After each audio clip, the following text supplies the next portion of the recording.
Hello and welcome to Bookish and Unbalanced, the podcast that talks all about the good, the bad, the ugly, and the beautiful of mental health in the queer book community. I'm Adrienne J. Smith.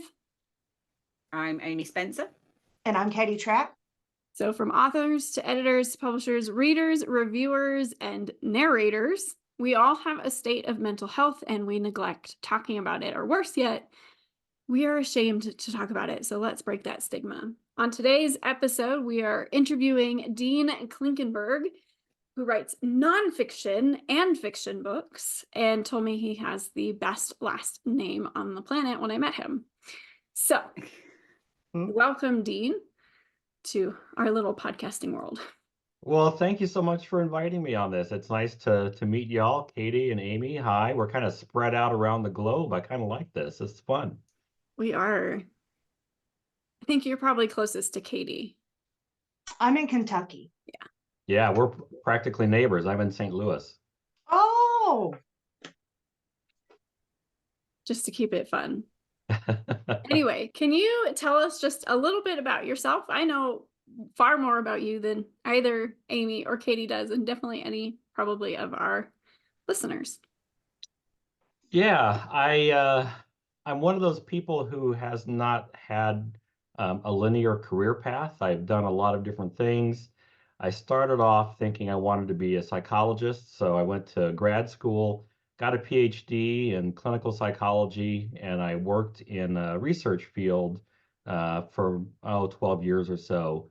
And we can talk about that more later, but I basically was an academic researcher, even though I had this clinical degree, and I did get my license as a clinical psychologist.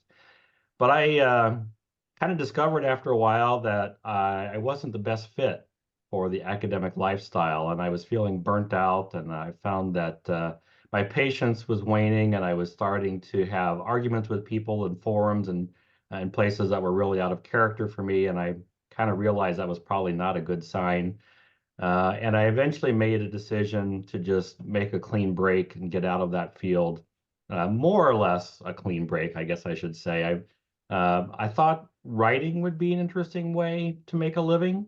And I really love travel, so I was looking for a way to combine those two interests.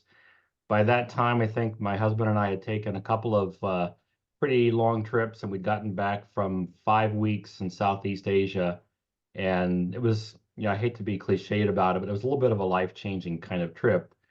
And I came back, and the academic world just wasn't nearly as appealing anymore.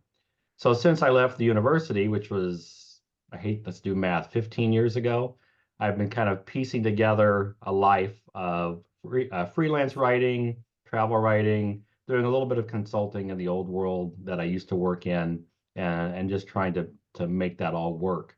So I kind of settled on writing about things related to the Mississippi River because I'm kind of infatuated with the river. At this point, after 15 years, it's probably more than an infatuation. But yeah, so that's not exactly a brief answer, but that is an answer. We were laughing when we were discussing what questions we were going to ask you because Amy couldn't spell Mississippi. And then Katie's like, there's a song for that. How many of us had to learn how to spell that in school at some point, though, right? I know I did. right. You have to Yeah. spell it very slowly. And then we just went through the list of all of those words that you have like either a song or you have to like over pronounce in order to know how to spell them. Right. Right. I have a whole list of songs about the Mississippi, and the ones that spell it out are kind of at the top of the list. Probably, for us, it's not as hard to spell as Tim's, though. I don't know. Like, That's true. Americans would probably have trouble with that. Well, we know Katie would because she's dyslexic. I was just standing here thinking, it's like, I know that's a body of water. And yeah. Yeah. Oh, well. I'm a traveler. What can I say? I've been able to stand next to it. So I have a picture of it in my head, too. That's nice. I am jealous of that. You have a degree in psychology, but as you mentioned, you weren't ever a clinical therapist. How have you managed to still use the degree and the knowledge which you gained from that time in your life since? Well, I had some clinical work. To get the degree in clinical psychology, the first 4 years of my program, we were learning how to be therapists. So we had a small number of clients that we would see every year. And at the last part of my training was a full year clinical internship where I worked full time as a therapist at a VA hospital here in St. Louis. So I have some experience in the clinical world. I didn't think it was a great fit for me. This is one of those things where you know thyself as I thought I was pretty good at it, but I also felt like I got kind of emotionally involved with the work, and I had a hard time separating the work from my private life, so that those feelings and worrying about people I was trying to help would carry over into my personal life. And I didn't think I was ever going to get great at maintaining that separation. So I kind of went to the research direction in part because of that, and also because I kind of thought maybe on the research side of things, I might be able to do work that has a positive impact for more people than doing therapy one by one. But those years were really helpful. I've always kind of been like the helper, problem solver kind of person. Yeah, I'm a middle child, so it's kind of my nature to be out there trying to mediate and help people out. And um, I think the time in grad school and learning those clinical skills added a depth to my understanding of how people behave, why we do some of the things that we do. And I think it's made me understand, as a fiction writer now too, I think it brings a little more depth to the characters that I write because I can think a little bit more about what some of those background motivating characteristics might be for folks. And for the mysteries that I write, my protagonist is a travel writer who also in a past life was a therapist. So there is some direct connection there. I didn't completely throw away all those years in school. I think it's interesting that you were talking about how you struggled to set boundaries with patients and clients, and yet in turn, because you thought you would continue to struggle setting those boundaries, you set a really hard boundary of, I'm just not going to do clinical therapy anymore. Yeah. We have a whole episode dedicated to just boundaries, and I think that's something that's kind of a hot topic right now. Yeah. So yeah, I don't know. It's just intriguing to me that that's the direction you took. Right. And I think part of that is because I understood that in doing that work, those boundaries always had sort of a built-in permeability. This became really obvious to me when I did a little bit of private practice work in grad school. I worked at a small clinic that worked with people who were living with HIV/AIDS or who were queer folks. We didn't really use the word queer back in that day, but and I had one client who called the after hours hotline who was feeling suicidal, and I got the call at 1 o'clock in the morning. So I think, to a certain degree, there were ways to help reduce the frequency something like that might happen, but that just kind of comes with the territory that there is, by some of its nature, some of that work just kind of bleeds over into your personal life, and you can't have that clean break all the time. So it was kind of a combination of those things. Like I also knew that I was getting emotionally involved in the work more than I needed to. So I think probably that clean break was, at that time, it seemed like the right way to go. Takes a lot of self-awareness to be able to do that. Or just being sick of those calls at 1 o'clock in the morning. That too. Do you miss any of it? Like either just in general, either the academic part or, the first part, which I don't think you do. Do you miss any part of it now? I don't miss the academic part at all. I mean, that's an easy one. There are a whole bunch of reasons why, but um, boy, it was a difficult place to work for, let's say, a fairly sane human being. There were so many pulls to do crazy things, and Incentives were kind of all screwed up. So it didn't really matter how good the work was that I was doing. I was really ultimately judged by how I benefited the university, usually by bringing in money. Um, and there were just so many petty fights between faculty members. So yeah, I don't miss that part at all. But another part of the reason that I left is that I made my living by writing grants and funding research projects through those grants, and I was getting pretty good at it. And my job was becoming more and more like a middle manager, and I felt like I was getting further and further away from um, the people that I was trying to help through that work. And so I did not like that distance. I was not content to sit behind a desk every day and shuffle papers and do performance evaluations and file reports. I wanted to be, more connected to the people we were trying to help, and that was not going to be much of a possibility with the way my work was going. So I miss some of that. I miss kind of being out, having that contact, direct contact with folks, but kind of replace that by hanging out in bars and coffee shops to do the research for the travel writing. So I was going to say, my mom was a university professor for many years, and the politics at universities is astronomically insane. absolutely. And I didn't fully understand that when I started in that world. So I don't think anyone does. yeah, I think it's probably worse now from what I hear from people I know who stayed, but oh well.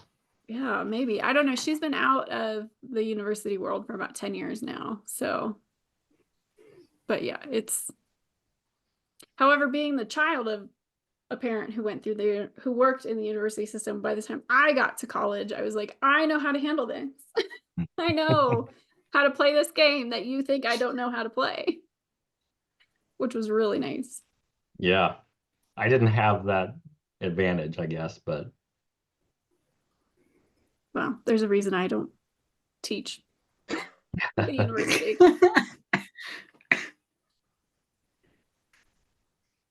You talked about the your character that is what a travel writer and used to work in the psych field.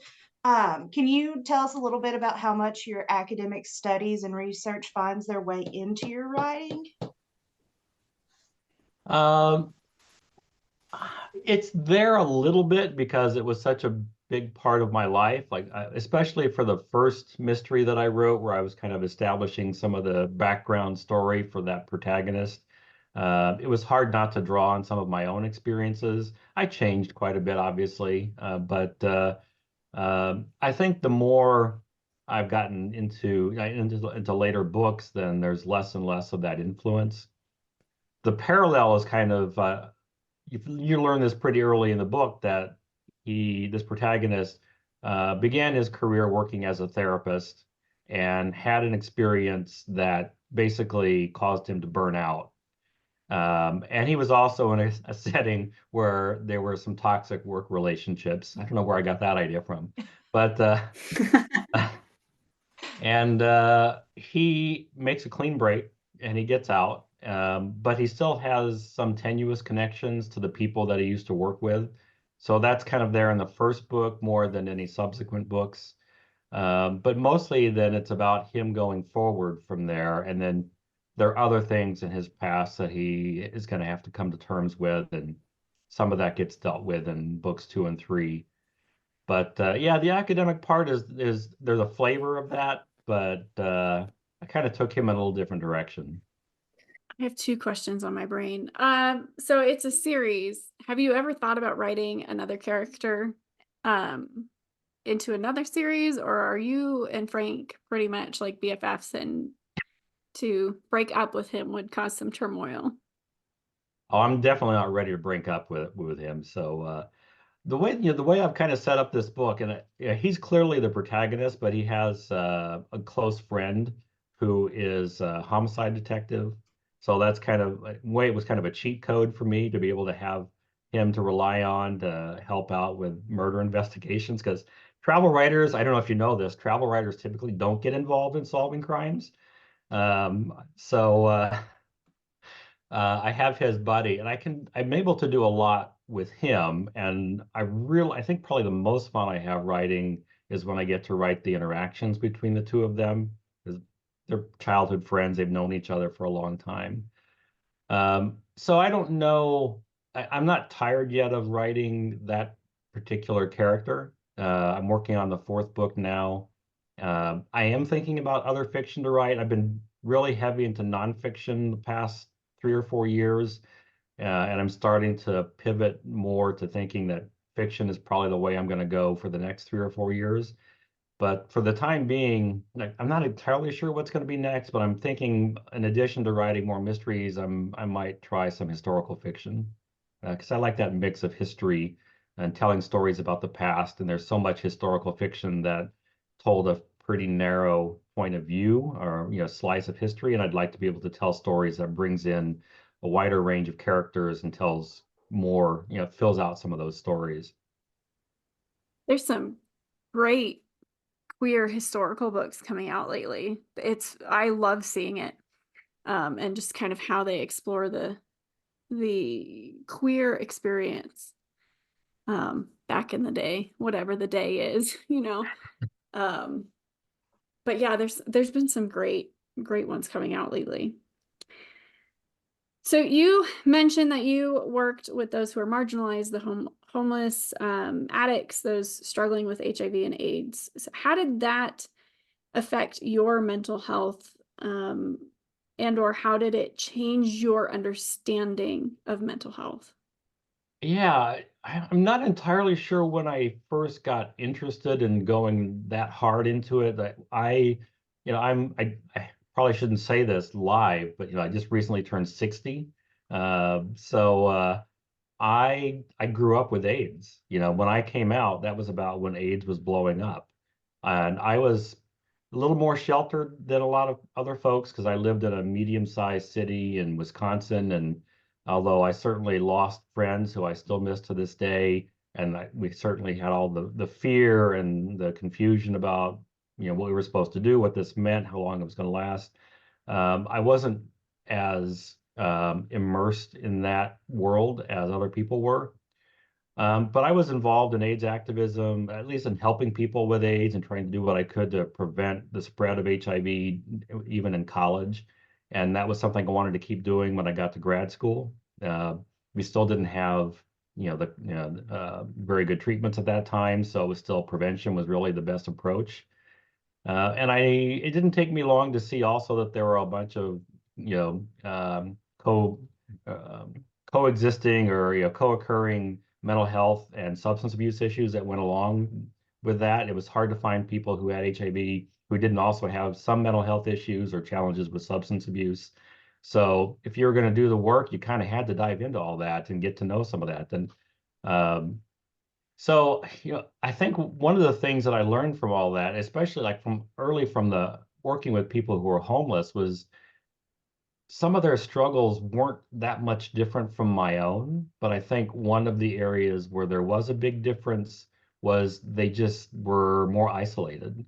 Most of us have the luxury of having good friends or family to fall back on to help us out. If I, God forbid, if I lost my housing right now, I would have options for where I could go live. And a lot of the folks who I met who were homeless uh, either didn't have that as an option, and that's how they ended up on the street, or maybe because of their addiction issues, they had burned through those family members and friends and weren't welcome anywhere anymore. And then, of course, there were those who were just severely mentally ill who, there was really no place for them to go in many communities anyway. So I think, what I learned to, for one thing, to make sure to tend to my social relationships and not burn people out by asking them for help all the time, which really wasn't in my nature anyway. But um, I think that was part of it. But probably it was also just because there was so much of the difficult side of life that I saw day in and day out. I had to find some way maybe to build a little better boundary. Maybe this is what I finally learned how to do that I didn't learn how to do as a therapist.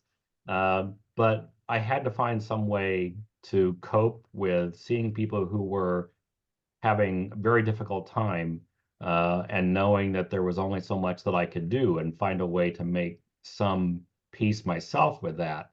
And I would say, honestly, that's an ongoing issue. The way I do that probably is different now than it was back then. But I think it it's finding that fine line between recognizing what you can and can't do, but not giving in to helplessness and hopelessness. And it's a very difficult balance to maintain sometimes. Um, you said earlier that your love affair or infatuation, I don't know which sounds better, with the Mississippi River, you've managed to combine it in your nonfiction and fiction writing. How did that idea come about? Yeah, I kind of grew up in suburbs and smaller towns in the Midwest that were in the middle of farm country. So well, I went to college in a place that was on the Mississippi River in La Crosse, Wisconsin, and that's really when I got hooked on the river. Yeah, and maybe Katie can relate. Well, I don't know, Kentucky's prettier than a lot of Kansas and Missouri and southern Minnesota, but uh, I didn't have many inspiring landscapes around me when I was growing up. So to see the Mississippi, to see this gorgeous valley with 500 plus limestone bluffs on either side of this river that's dotted with islands, and it was very striking. And I kind of got hooked pretty quickly on the beauty of that. And in the first few years I was in college, I liked to spend time along the river as kind of my, let's say it was my therapy space. Like I would go down there sometimes just to brood, but sometimes to think and try to work through the many issues I was dealing with in my early 20s. And I got more and more hooked on the river itself by doing that, by watching the wildlife, started doing some canoeing on the river. And I think it's, for me, it was kind of the place where I really began to appreciate how much spending time outdoors can be good for me and other in ways beyond exercise, that it can be good for my mental health as well. It's just very calming, and it's a way to sort of put things out of my head, which I think is one way to sort of diminish the intensity of what's going on at the moment.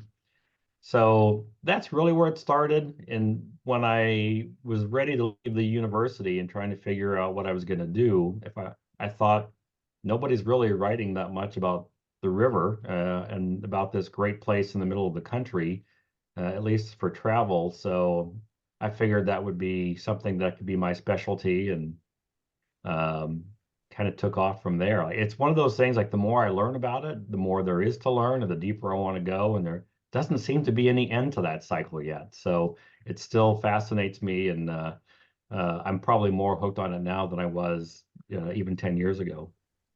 Yeah, it's amazing how we can connect to just landscape and like impact how you feel about things. I remember when I'm originally from Tennessee and I lived there for over 30 years.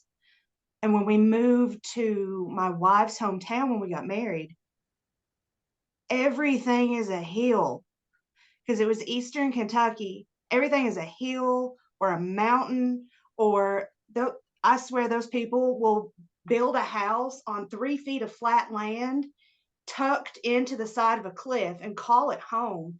And it's just, oh, it was something. So when we decided to move from that town, because it was not a good place. It was very homophobic. Mm. Didn't feel comfortable. We decided to move a little further up, and as soon as we pulled off into the exit of where we live now, it looked like where I grew up at. I was like, okay, this is it. This feels like home.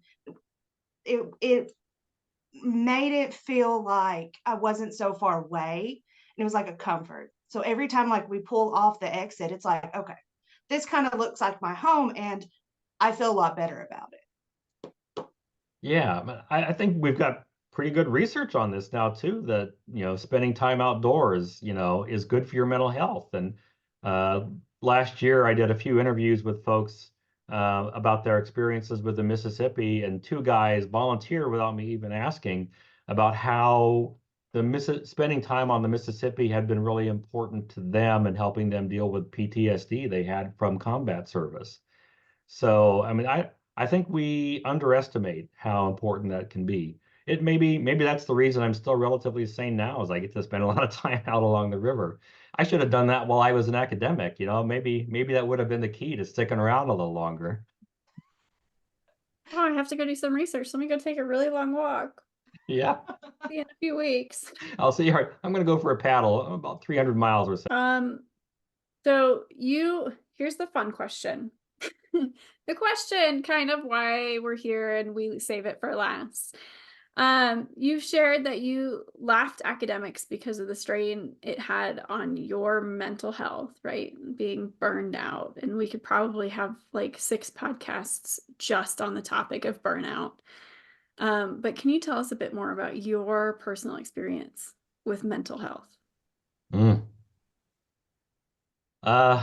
Yeah. So I've had a lot of firsthand experience with mental health services. So I was a mess when I was a teenager, and I think a lot of it was just because I was struggling to come to terms with being gay. Um, it was in a time period when we didn't have the resources we have now. I've been writing about this for something else recently. I remember that, like, I don't know, around 7th grade, maybe even younger, I picked up David Rubin's book, Everything You Ever Wanted to Know About Sex But Were Afraid to Ask. And he had a chapter on homosexuality that, in retrospect, is absolutely horrible. And it portrayed, this very dire life for people who were, for gay men. And I read that at a young age, and I think that had a big influence on my picture of what it meant to be gay. So it really impacted me growing up, and I was depressed a lot. I was anxious a lot. Later in high school, I drank way too much. I ended up in rehab when I was 20, and that was, I think, then the next 5 years, I was pretty deep in that recovery world and getting a lot of therapy, and basically trying to figure out how to put my life together and back together. And that was really the time when I started coming to terms with being gay. There was it still took a long time to root out some of the shame that lingered. I grew up Catholic too, and I remember all the Catholic theology about what it means to be homosexual. And anyway, all that. But did you So just see what the Pope said? I did. I'm excited for that. I like this Pope. For those I of do you not in the too. church world, it won't make sense to you.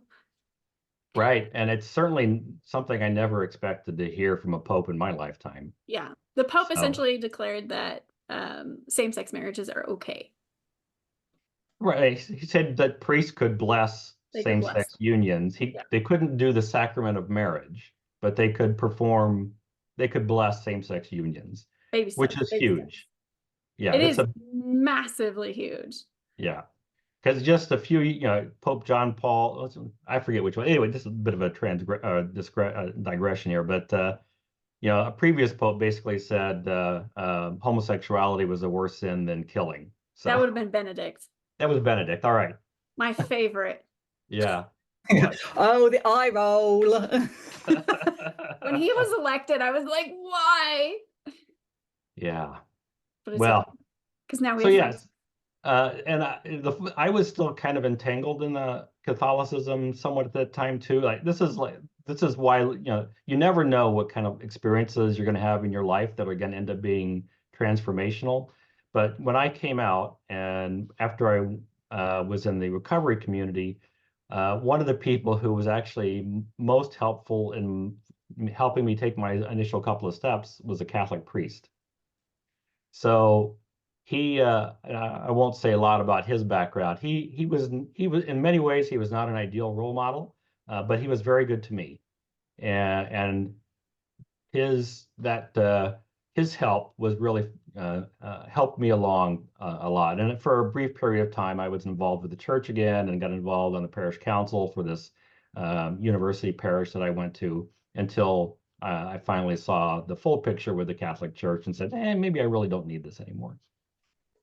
So I kind of went in deep in my early 20s, into the, trying to get my own mental health back into some functional, shape. And there were a lot of very intense experiences during those years. So I think I picked up a lot of skills from that. Honestly, when you learn how to become a therapist, you pick up some additional skills too that are pretty good. I found pretty helpful for me in my own life. So I try to I try to stay mindful of what's going on with me and not over attribute things that I'm experiencing to something else. If I'm really tired, and I feel myself, snapping at my husband, I have to remind myself, you're just tired. So it's not him. So I do challenge. I think that's one of the lessons that I learned is find some small ways to challenge some of those reflexive thoughts and bring things back down a little bit. That's kind of a long answer to your question, but It was supposed to be a long answer. It's okay, fine. good. It reminds me, I love Brene Brown. I've never read her books though, because sitting down and putting my butt in a chair and actually reading is not something I have time for. And I just got the audiobooks, so it's on my list. But I love reels. Give me reels any day. But I just watched that one where she talks about when coming home with her husband and saying like, I can give you 20, and he's like, well, I can give 30, and just that the goal is when you're less than 100 is to just make sure that you don't hurt each other.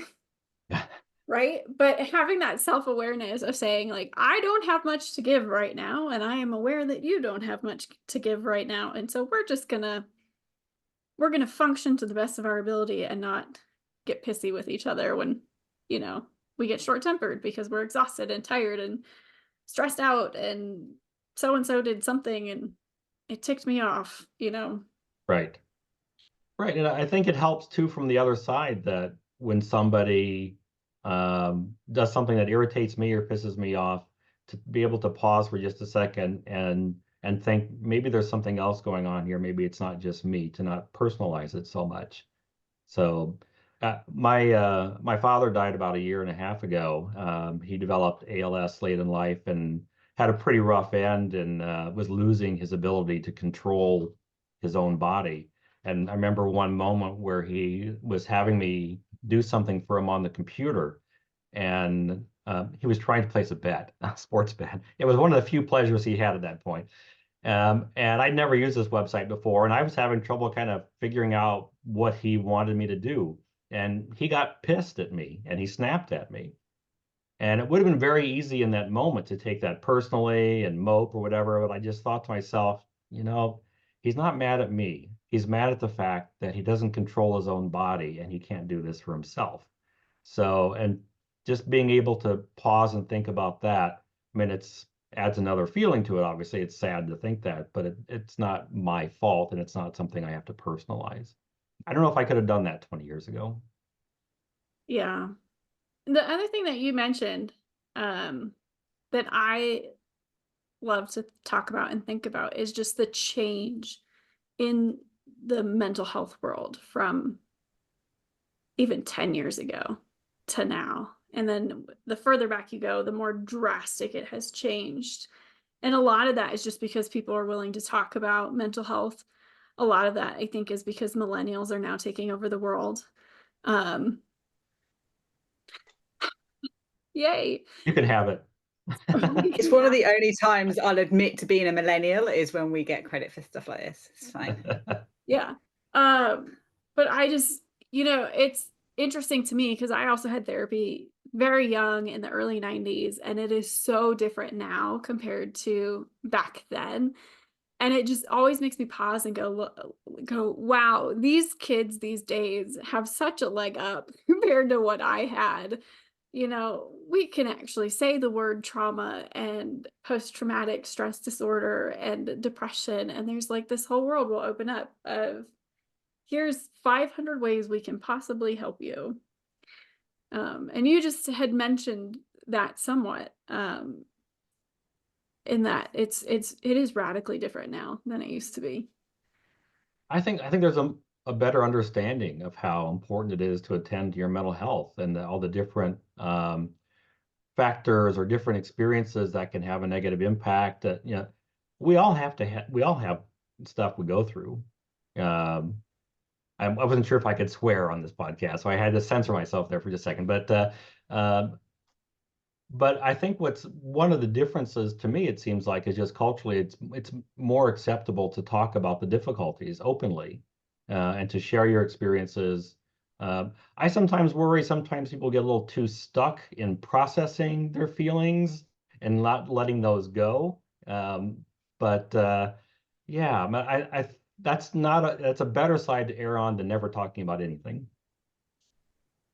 For sure. And I Yeah. think particularly within the queer community, just being able to have access to mental healthcare in one that is orientation affirming and gender affirming, and just being able to have therapists that know what the crap it means to be queer is such an advantage to this world.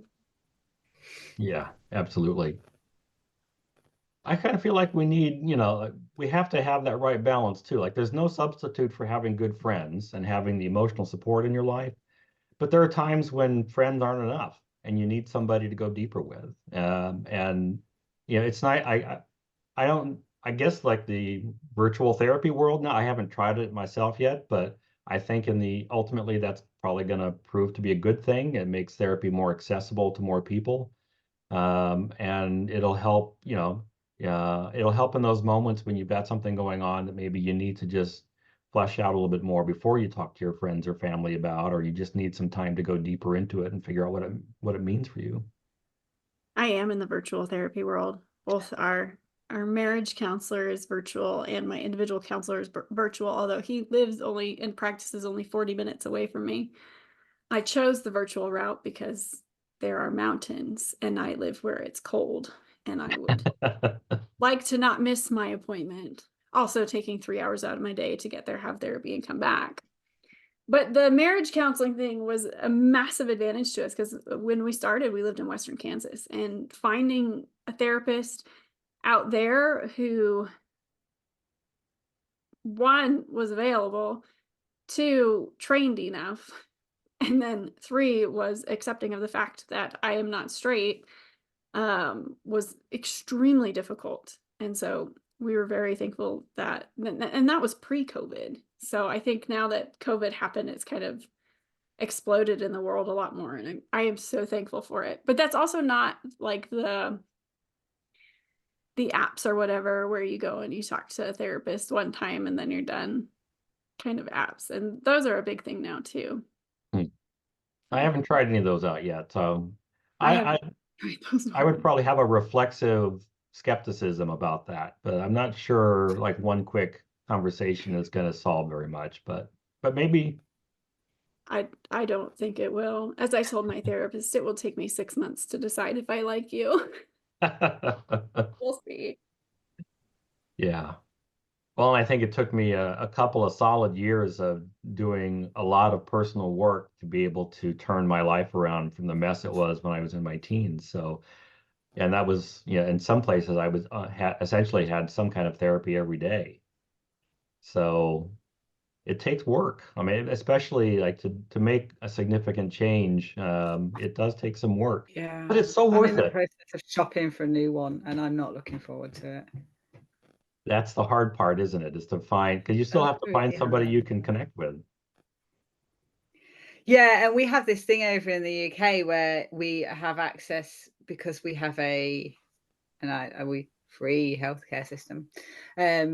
We can get 9 counselling or therapy sessions through the NHS, which is great. But like, I won't even go to it takes me like 9 visits to a coffee shop to decide whether I like their blend or not, let alone whether I'm going to get on with a therapist after 9 hours. So yeah, it's kind of really, you kind of either don't get, it just doesn't work, or you just get maybe to the point where you think actually this could work, and then you're going to have to find someone new. So it's kind of a bit, yeah. And it took my therapist 3 sessions to realize that I'm not straight, and therefore to stop referring to my husband, which was always a joy of a conversation to have. And that helps build rapport. Yeah, and I was lucky enough to, like, in grad school, to have that one experience for what was it, 3 or 4 months, when I worked for an agency that was queer owned and operated, and all the clients were queer or and or living with HIV. So it was a good experience for me to kind of be in that setting for a little while and be able to see the world from that perspective. That was back in the day, though, when you had to, like, go to somebody's office to get therapy. So, but like I Yeah, said, I'm also really glad I don't have to do that, because that gives me far too much opportunity to change my mind and not show up. And if I don't show up to someone's office, like, I will justify that to myself a lot better and go, it's fine. Like, they'll fill that 45 minutes with something else. It's fine. Like, I can fill 45 minutes with something, they'll be fine. But if they have to ring me at home, then I feel like I'm definitely going to have to pick up. I'm slightly more obligated to see that through. So yeah, I think doing it virtually definitely has its benefits. Whereas I'm the complete opposite. I am more likely to show up in person than seems like it would be awfully easy to cancel a virtual appointment. Like, it would be even easier. Like, oh, sorry, my internet went down. I think it's because, like, for me, like, going to someone's office or whatever, like, I would start thinking about that a lot earlier than yes. having a phone call. And therefore my head would go, okay, that's happening tomorrow, that's happening tomorrow. And then my anxiety would kick in. And then, like, by the time it would get around to the day of the appointment, I'd be feeling nauseous, and I would, like, be feeling really, jittery, and my heart would be going, and I'd just be like, okay, now I physically don't feel like I should be going to that appointment. And so, like, it would actually compound my mental health issues. Also, since we're on this topic, not that it's, anywhere off topic, I have noticed being in an actual office, like, my body posture is very different than if I'm at home via a camera, versus one time the internet wasn't working so hot, so we turned our cameras off and it was just voice, and my body posture was, like, so relaxed, and I was like, what is this? I've never had Yeah. a therapy appointment like this. Hmm. So yeah, it was Yeah. really interesting, and I hadn't noticed it until that time, and then I was like, oh, that kind of makes a lot of sense. When I Wow. was working as a mental health case manager, I'd go into the homes and I would see them outside in the clinic sometimes, and they were two different people. Two different people. Like, one would be like, when I'm in their homes, they're so laid back and a lot more open, and they would see me a lot more than they saw the therapist. And then when I saw them in the clinic, they would just be like very rigid and not the same kind of just not the same kind of person. I literally had, God, it was probably, I don't know, maybe, 10 years ago. I tried it in an office with someone, and I literally didn't say a single word for the full 60 minutes. I could see you doing Because I literally couldn't say anything. I didn't know what to say. I didn't know where to start. I didn't know what to do. Hmm. Is that like your nightmare And that's tonight, not Dean? stand-in for these things. It makes me wonder again too, like, there's some intriguing experiences out there now with using psychedelics. I wonder how much that might help kind of get past some of those initial anxieties if you could combine that in very small doses, at least in a therapeutic setting. Yeah. Well, you can do all the research for us on that, and then let us know. I'll get back to you on that one. Okay, we round off the conversation with some rapid fire questions. So it's just 5 questions. First thing that comes into your head, and let's see what your answers are. So, first off, what's your dream destination vacation? If you had to go somewhere other than the Mississippi River, where Oh would it gosh. be?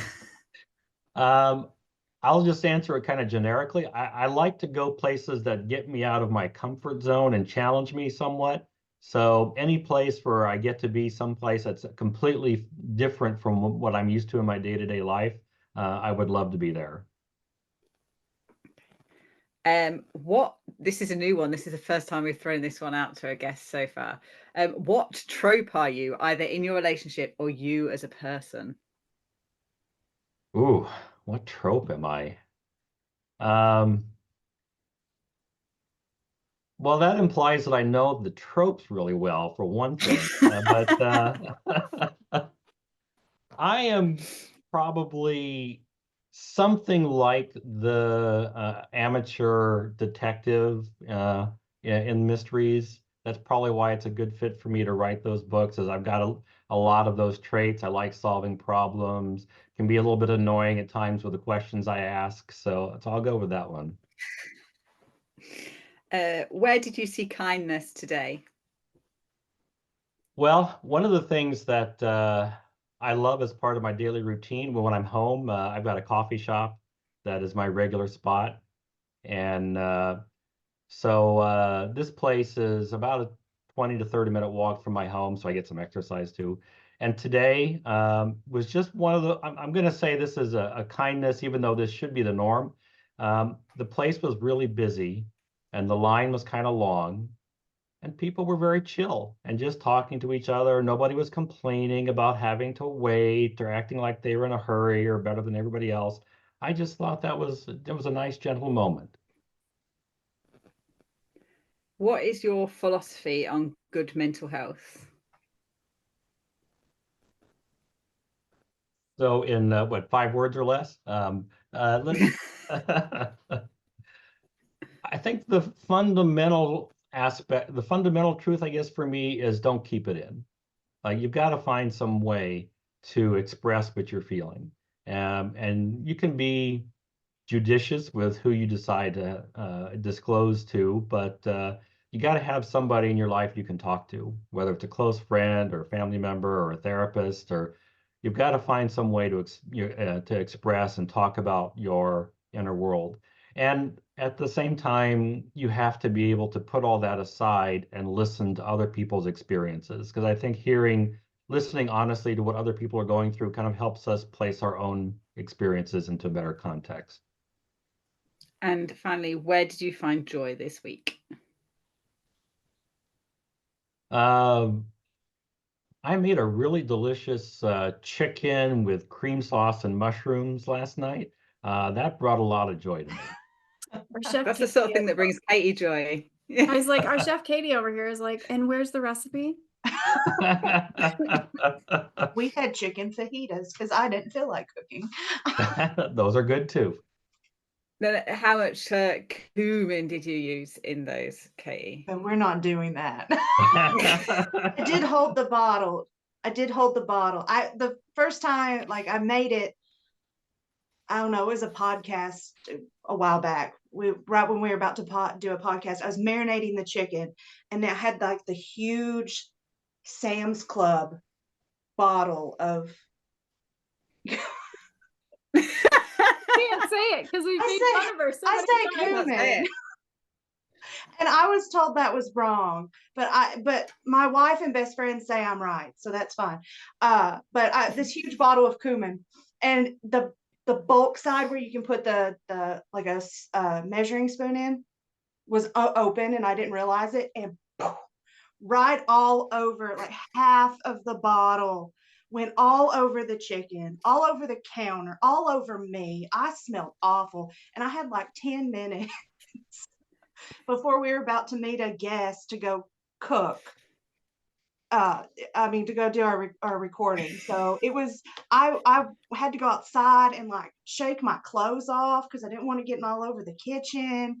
And yeah, then my wife brings home flowers and sits them right in the poof. of cumin on the thing, and she didn't even realize it was there because I didn't have time to clean it off. So then the flour smell, it was bad. Bad. You didn't ask for all of that. No one else did either. But it was bad because I did like 2 hours worth of talking, smelling like armpit. But then that's another advantage to the virtual world these days. Is actually none of us could have smelled you. You just Right. kept worrying about it. It was awful. I'm sorry, we detoured so far off of that. Oh, so there you go. If you learned anything today, it's to make sure that side is closed.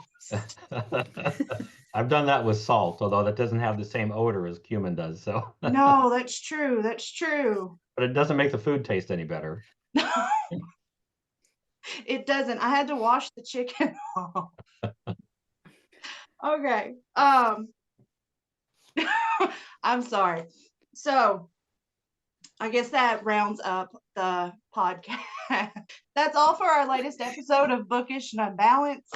We would love to thank Dean for sharing with us today. We also want to thank our listeners for tuning in and getting to know Dean. Be sure to hit the like and subscribe buttons to keep up to date on our latest episodes. Until next time, take care out there. And remember, we are all in this together. But not in the cumin together. And now we throw papers.